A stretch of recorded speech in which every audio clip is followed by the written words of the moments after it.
여러분 지난 한 주간 다 평안하셨습니까?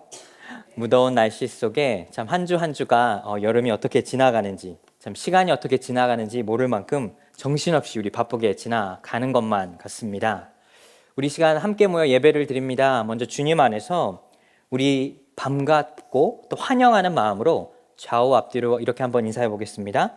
주님 안에서 행복하세요. 한번 인사해 보겠습니다. 아이고, 너무 반갑습니다. 여러분 모두 주님 안에서 행복하게 되시기를 축복하여 드립니다. 우리는 2주 전에 예수님의 비유에 관한 말씀을 한번 나눠보자 이렇게 한번 시작해 봤습니다. 여러분, 예수님의 비유가 무엇일까요? 비유라고 하는 것은 어떤 진리나 교훈을 전달하기 위해서 만들어진 아주 짧은 이야기라고 할 수 있습니다. 그래서 그 이야기 자체보다는 그 이야기 속에 담겨져 있는 해석과 교훈이 중요하다는 것이죠. 그래서 이 비유라는 단어를 그리스어로 헬라어로 파라볼레이라고 하는데 뭔가 담겨져 있고 동시에 선포되는 말씀이라 할 수 있습니다. 그런데 이 비유의 말씀에는 크게 두 가지의 특징이 있습니다. 두 가지의 특징, 첫 번째는 바로 익숙하다라는 것이죠. 예수님께서 비유로 말씀하시는데 그 비유의 말씀을 들어보면 굉장히 익숙했다는 것이죠. 당시에 유대인들이 들어봤던 지명, 또 들어봤던 사람들의 이야기, 즉 많은 사람들에게 친숙한 이야기로 예수님은 늘 그 비유의 말씀을 해 주셨습니다. 그리고 또 한 가지가 바로 깨달음이 있습니다. 예수님께서 비유로 말씀하실 때에는 깨달음이 있다는 것이죠.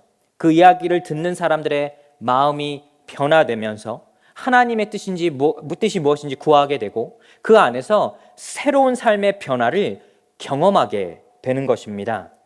여러분을 축복하여 드립니다. 우리가 예수님의 이 비유의 말씀을 나누면서 우리 속의 익숙함 속에 주님의 크신 깨달음이 있으시기를 축복하여 드립니다. 오늘은 우리 어리석은 부자의 비유입니다. 어리석은 이 부자의 비유가 어떻게 보면 우리에게 친숙할 수도 있고 잘 들어보지 못했던 이야기일 수도 있는데 먼저 이 비유의 배경이 참 중요합니다. 이 어리석은 부자의 비유에 등장하는 한 인물이 있습니다. 이 인물은 우리가 생각했을 때 젊은 청년이라고 생각해 볼 수 있는데 이 청년이 예수님께로 와서 예수님께 이렇게 이야기를 합니다. 선생님, 내 형에게 유산을 나누어 주라고 말씀해 주세요. 이 말씀을 했다는 것이죠. 많은 사람들 앞에서 한 사람이 바로 주님께 나와 주님, 형에게 제발 내 유산 좀 나눠주라고 말씀 좀 해주세요. 이렇게 이야기했다는 것이죠. 당시 율법서인 신명기에 따르면 이 유산을 분할할 때는 랍비, 즉 교사가 그 법률가 역할을 감당할 수 있었습니다. 즉 이 젊은 청년이 생각한 예수님은 내가 지금 처한 어려운 상황 속에 이 법률적으로 어떤 문제를 해결해 주실 사람으로 생각했다는 것이죠. 여러분, 여기서 이 청년의 실수가 큰 실수를 범하게 되는 장면을 발견하게 됩니다. 예수님을 나의 삶을 변화시켜 주실 분, 또 세상을 구원하실 메시아로 바라보는 것이 아니라 내가 얻을 만한 것, 나의 이득을 위해서 대신 싸워줄 마치 변호사와 같은 그 역할을 예수님께서 감당해 달라는 것이죠.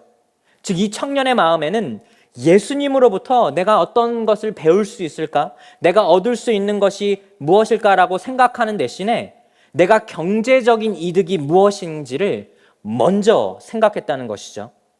여러분, 이 모습에서 우리는 깨달음이 있어야 합니다. 첫 번째 우리가 깨달을 수 있는 그 첫 번째 내용, 우리 같이 한번 읽어볼까요? 내가 원하는 하나님보다 하나님이 원하는 나. 여러분, 우리가 원하는 하나님의 모습이 있습니다.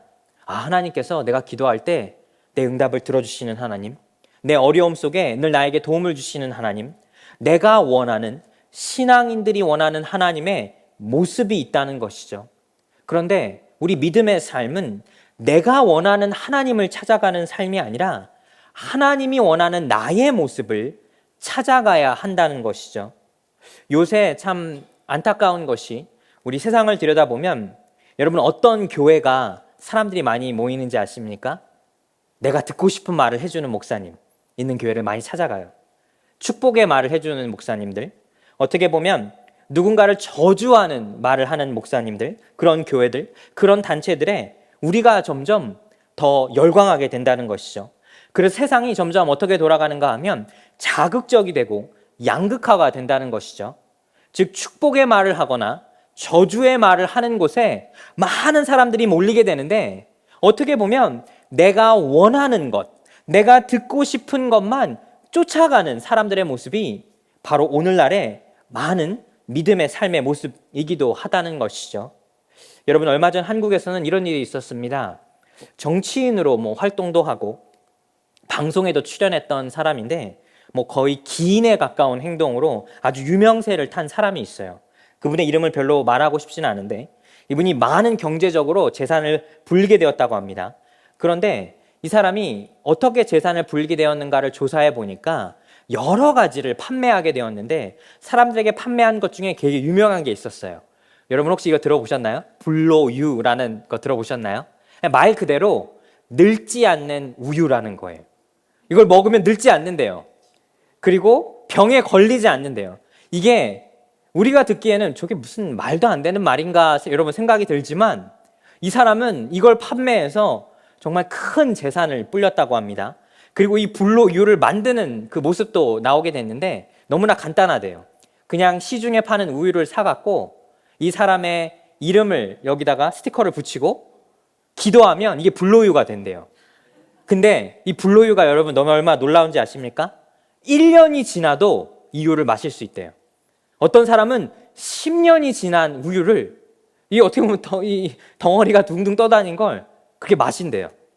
근데 말 그대로 이 우유를 마시는 사람은 어떤 질병에도 걸리지 않는다고 사람들이 생각했다는 것이죠. 우리가 이해할 수 없는 것이죠. 제가 아무리 좀 생각해보고 그 사람들의 마음을 좀 살펴보려고 해도 상식적으로나 어떻게 보면 논리적으로 도무지 이해할 수가 없는데 이 말을 믿는 사람들이 있다는 것이죠. 그리고 자신의 모든 재산을 이런 것들을 사용하는데 먹는데 썼다는 것입니다. 그런데 얼마 전에 일이 생겼어요. 80대 한 남성이 이 불로유만 먹으면 자기는 늙지 않고 또 병이 다 낫는다라고 너무 광적으로 믿었다는 것이죠. 집에 가보니까 벽에 이 불로유가 가득 차 있어요. 근데 이 불로유는 또 싼 것도 아니에요. 굉장히 값비싸요. 근데 이걸 마시다가 그만 사망하게 돼버린 것이죠. 여러분, 왜 어떻게 보면 우리가 이해할 수 없고 도무지 말이 되지 않는 이런 상황들이 세상에서 혹은 교회 안에서마저 이런 일들이 발생하게 되냐는 것입니다. 여러분, 내가 원하는 축복, 내가 듣고 싶은 말을 해주는 사람을 우리는 열광적으로 따라가게 된다는 것이죠. 오늘 본문에 등장하는 이 젊은 청년이 바로 그랬어요. 예수님, 나 재산을 원해요. 내 형에게 말해서 내 재산 좀 찾아주세요 라고 말하게 되었다는 것이죠. 그 말에 예수님께서는 이렇게 대답해 주십니다. 누가복음 12장 14절의 말씀 우리 같이 한 목소리를 한번 읽어보겠습니다. 이 사람아,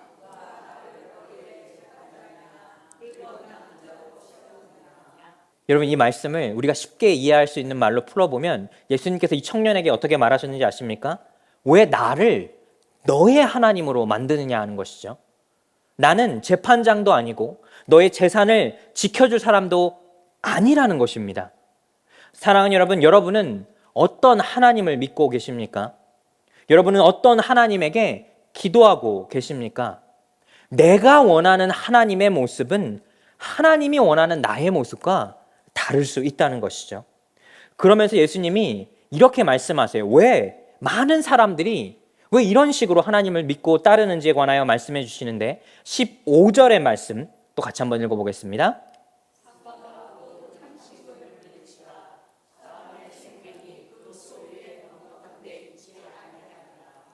아멘.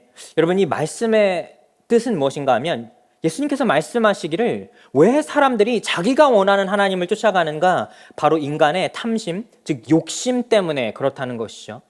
여러분 이 욕심이 참 너무나 무서운 것입니다. 우리의 가정을 무너뜨리는 것, 또 우리의 공동체를 무너뜨리고 교회를 무너뜨리는 것, 결국 나의 욕심과 우리의 욕심 때문이라는 것이죠. 여러분, 나의 욕심을 내려놓을 때 가정이 살아날 수 있습니다. 우리의 욕심을 내려놓을 때 내가 속한 공동체와 내가 속한 교회도 세울 수 있다는 것이죠. 예전에 저는 이 부교육자로 사역하던 한 교회에서 이 장로 임직식을 할 때가 있었습니다. 그래서 새로운 장로님들을 임직해야 하는데 5명의 후보가 있었어요. 5명의 안수 집사님들이죠. 그런데 누구도 선뜻 나서지 않았습니다. 그래서 다들 사양합니다. 지금은 아닌 것 같습니다. 다음에 하겠습니다. 그래서 5명 중에 4명이 거절을 해요. 그래서 마지막 이 안수 집사님에게 부탁을 하게 되었는데 여러 가지의 과정을 거쳐 그 임직을 하겠노라라고 말하게 되었고 이제는 교육이 시작되었습니다. 근데 얼마 되지 않아서 교회 안에 분쟁이 생기기 시작해요. 또 사람들 사이에서 그 안수 집사가 장로가 되는 것에 반대하는 목소리가 커지기 시작합니다. 어떻게 저런 사람을 장로로 세울 수 있느냐? 자질이 부족하다, 경험이 부족하다, 강렬한 반발에 부딪히게 됩니다. 결국 교회 안에 큰 분쟁이 생기게 되었고 교회가 쪼개지게 되었는데 그 배경을 살펴보니까 이 4명의 안수 집사들, 자기가 하지 않겠노라 말했던 사람들이 가장 먼저 분노했다는 것이죠. 즉 나는 안 할 수 있는데 저 사람은 하면 안 된다는 것입니다.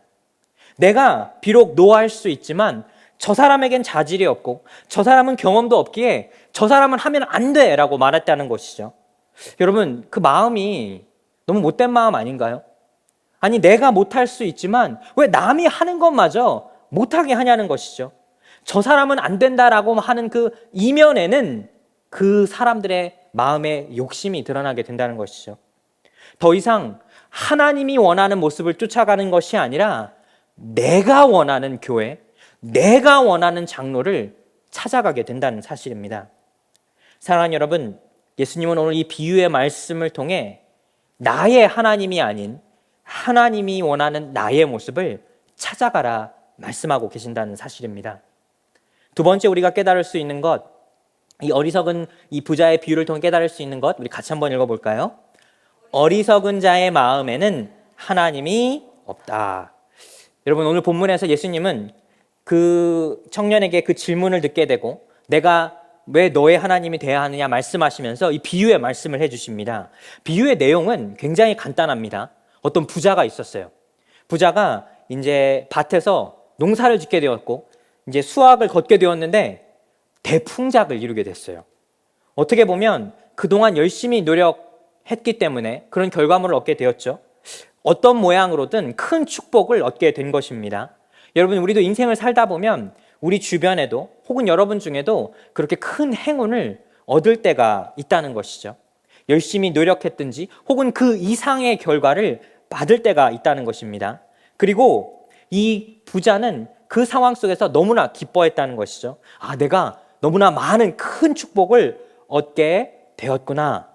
여러분, 이때가 되게 중요해요. 내 인생에 어려움이 있을 때는 다 하나님을 찾아요. 그렇지 않나요? 어려움이 있을 때, 힘들 때, 괴로울 때 우리가 하나님 앞에 기도하게 되죠. 하나님을 찾아가는 것이 우리 마음 아픈 사람들의 모습이라면 내가 잘 될 때, 내가 모든 큰 행운이 찾아오게 되었을 때 어떻게 우리가 하나님을 찾아가는지가 우리 신앙의 본질적인 모습이라는 것이죠. 야고보서 1장 17절은 이렇게 말씀합니다. 우리 이 말씀 같이 한번 읽어보겠습니다. 온갖 좋은 은사와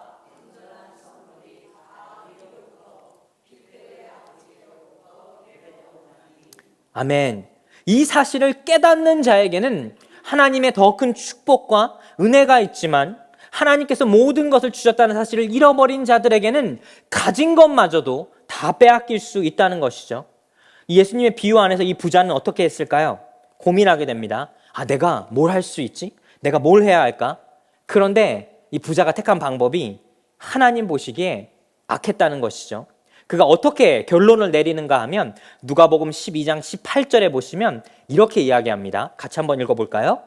또 이르되 내가 이렇게 하리라. 내 곡간을 헐고 더 크게 짓고 내 모든 곡식과 물건을 거기에 쌓아두리라. 여러분, 이 내용이 무엇인지 아십니까? 내가 지금 큰 풍작을 이루었는데 더 큰 헛간을 지으리라. 즉, 이 부분에서 이 부자가 넘어지게 된다는 것이죠. 성경은 우리에게 이렇게 말합니다. 하나님께서 나에게 모든 축복을 주셨기에 내가 감당할 수 없을 만큼의 큰 축복을 받았을 때에는 그 축복을 흘려내 보내라는 것이죠. 레위기와 신명기에는 이 풍작을 이루었을 때 그 사람들에게 명령하십니다. 고아와 과부, 나그네를 위해 일부러 남겨두라고 해요. 여러분, 이 말씀이 참 은혜의 말씀 아닌가요? 너가 얻은 이 모든 것은 내가 주는 것이기에 너의 그 큰 축복을 흘려보내라는 것이죠. 그런데 이 부자는 그 마음에 욕심이 들었습니다. 그리고 찾아낸 것이 더 큰 헛간입니다. 여러분 인생의 더 큰 헛간은 어디입니까? 내 인생에서 하나님을 찾지 못하고 오히려 나의 것을 더 찾으려 하는 그때가 언제냐는 것이죠. 여기서 우리는 두 가지의 모습을 기억해야 합니다. 이 부자의 모습은 첫 번째, 이 사람은 부자였어요. 여러분, 성경이 부자를 죄인이라 말할까요? 부를 쌓는 것을 나쁘다고 말하나요? 안 그렇습니다. 여러분, 물질은, 부요함은 하나님께서 주시는 축복입니다. 우리 주변에 부유한 사람, 또 물질을 많이 가진 사람이 결코 나쁜 사람이 아니라는 것이죠. 그 물질 자체가 나쁜 것이 아니라 그 물질과 재물을 사용하는 사람의 마음이 어디 있느냐는 것입니다. 얻은 소득을 어떻게 사용하느냐, 그게 우리 지출에서 드러난다는 것이죠. 예전에 한 경제학자가 이렇게 이야기를 했어요. 이 사람이 어떤 사람인지 알고 싶으면 그 사람의 지출이 어디인지를 살펴보면 된다라고 이야기했습니다. 즉, 내가 어느 곳에 돈을 쓰는지를 살펴보면 내 마음이 있는 곳을 알 수 있다는 것이죠. 누군가는 멋있는 골프채를 사는데 큰 돈을 사용합니다. 또 누군가는 가진 것은 없지만 가난한 자를 위해 도와주려 한다는 것이죠.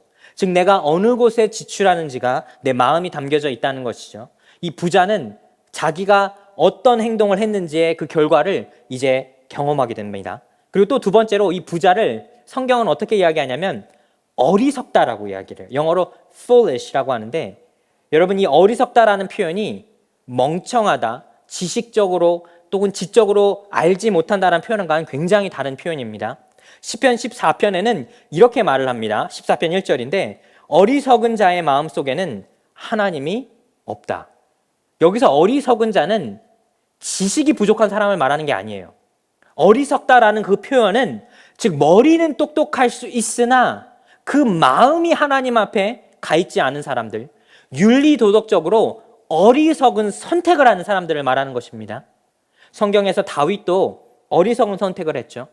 우리 모두도 사실 하나님 안에서 지식적으로 지적으로 알지 못해서 잘못된 선택을 하는 것이 아니라 하나님 앞에 어리석은 자가 되었을 때 어리석은 선택을 한다는 것입니다. 그래서 아리스토텔레스는 이런 말을 한 적이 있어요. 아무리 뛰어나고 아무리 똑똑한 사람들이라도 그 머릿속에는 어리석은 구석이 있다. 즉, 우리 모두가 다 하나님 보시기에 잘못된 선택은 얼마든지 할 수 있다는 것이죠. 여러분, 오늘 이 본문에 등장하는, 예수님의 비유에 등장하는 부자의 가장 큰 넘어짐이 언제 발생하는지 아십니까? 자기가 이제 더 큰 헛간을 지으려고 하죠. 더 많은 축복을 받았는데 그때 발생한다는 것입니다. 오늘 본문 20절의 말씀 같이 한번 읽어보겠습니다. 어리석은 자여,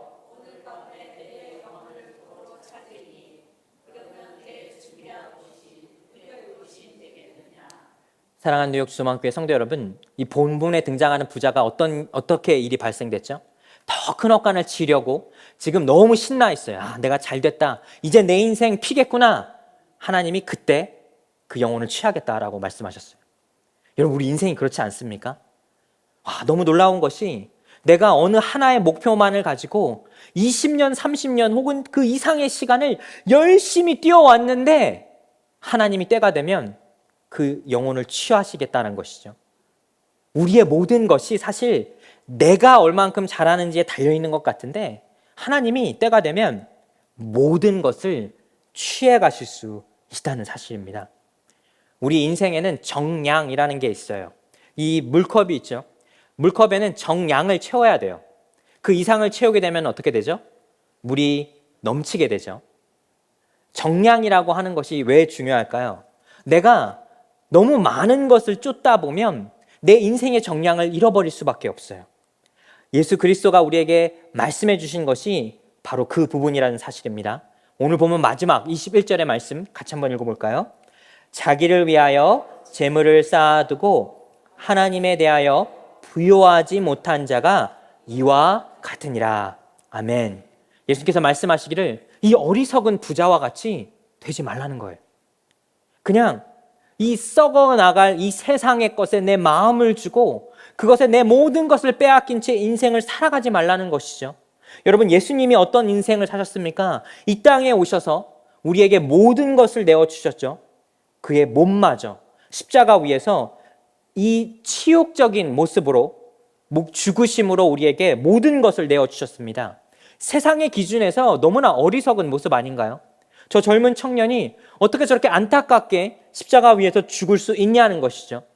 하지만 영적인 시각으로 예수님을 바라보게 되었을 때 우리를 위해 모든 것을 내어주신 분이 바로 예수님이라는 것입니다.